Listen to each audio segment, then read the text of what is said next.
ہوئی. تو علامہ صاحب، ایک تو میں یہ سوال جاننا چاہتا ہوں کہ نعت خوانی کی سماعت، نعت کو سماعت کر کے نعت پڑھنے والے کو نظر دینے کی روایت کہاں سے شروع ہوئی؟ حضرت کعب بن زہیر رضی اللہ تعالیٰ عنہ کا حوالہ بھی ملتا ہے جو حضرت ڈاکٹر صاحب نے بھی بیان کیا، تو ایک تو وہ بھی آپ بیان کیجئے، اور یہ روایت کہاں سے آئی اور اس میں کیا بہتری ہو سکتی ہے، اور کیا یہ امپلیمنٹ ہم کر سکتے ہیں اس طرح کہ ہم بالکل ہی نذرانے کو بند کر دیں یا نہ چلائیں، یا کس طرح چلائیں؟ آپ کی رائے اس پہ کیا ہے؟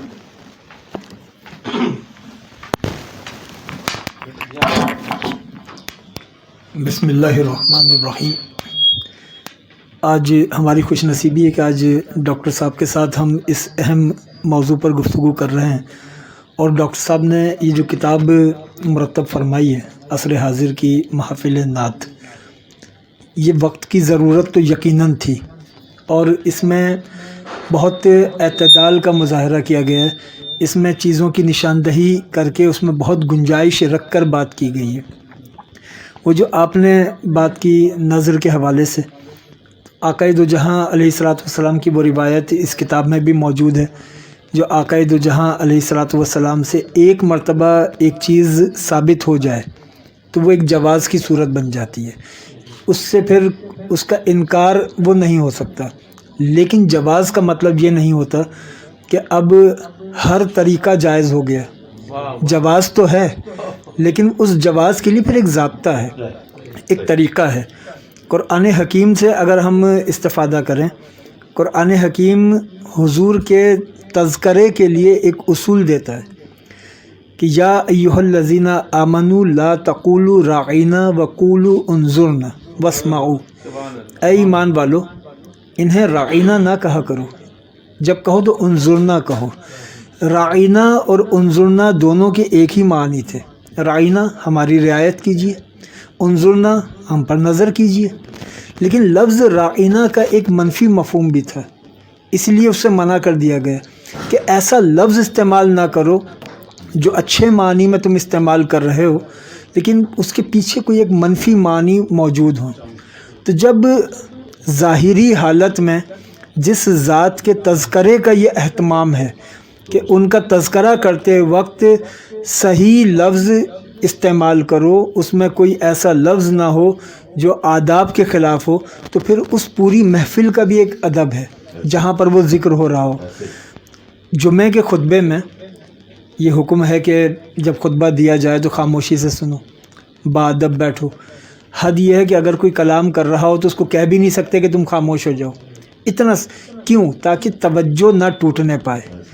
یہاں سے ہم یہ اصول لیں کہ جمعے کے خطبے میں جو خاموشی سے سننے کا، احترام سے سننے کا حکم ہے، وہ توجہ کو قائم رکھنے کے لیے ہے. تو پھر نعت بھی تو توجہ کی منزل ہے. اب اس میں جو نظر پیش کی جاتی ہے وہ سننے والوں کی ایک محبت ہوتی ہے.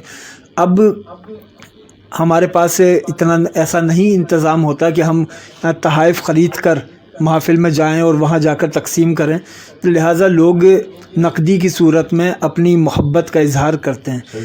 اور اس کے اندر جو میری ذاتی رائے ہے وہ یہ کہ اگر نظر کو یوں عاجزانہ انداز میں دے دیا جائے تو اس میں حرج نہیں، لیکن یوں اڑانے کا انداز جیسے حضرت نے فرمایا کہ اس کی مشابہت وہ بہت منفی ہے، لہٰذا اس کا ایک ادب، اس کا ایک احترام ہو.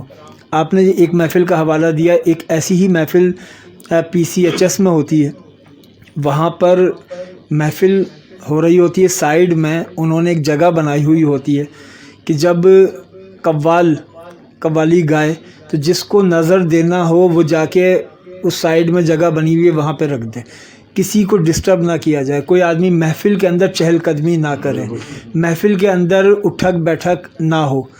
تو یہ محفل میں نظر کے آداب یہ ضروری ہیں، اس کا طریقہ کار ضروری ہے.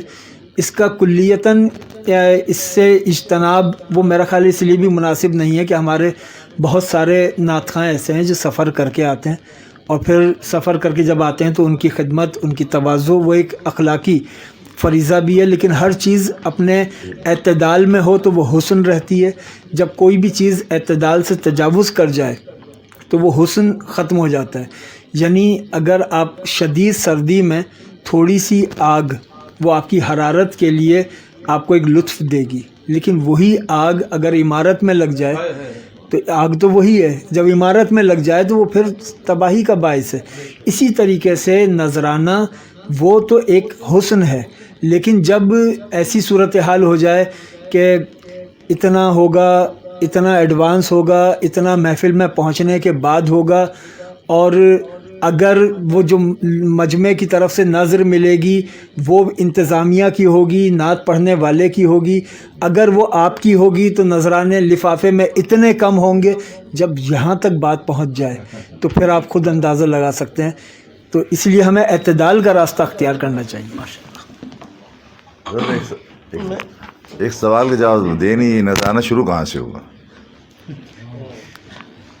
حضرت یہ ہمارے ہاں جو نذرانہ اس وقت چل رہا ہے یہ خانقاہوں میں جو محافل قوالی کی ہوتی تھیں، یہ ابتدا اس کی قدیم ترین تو وہیں سے ملتی ہے، اس کے بعد پھر ہماری نعت خوانی میں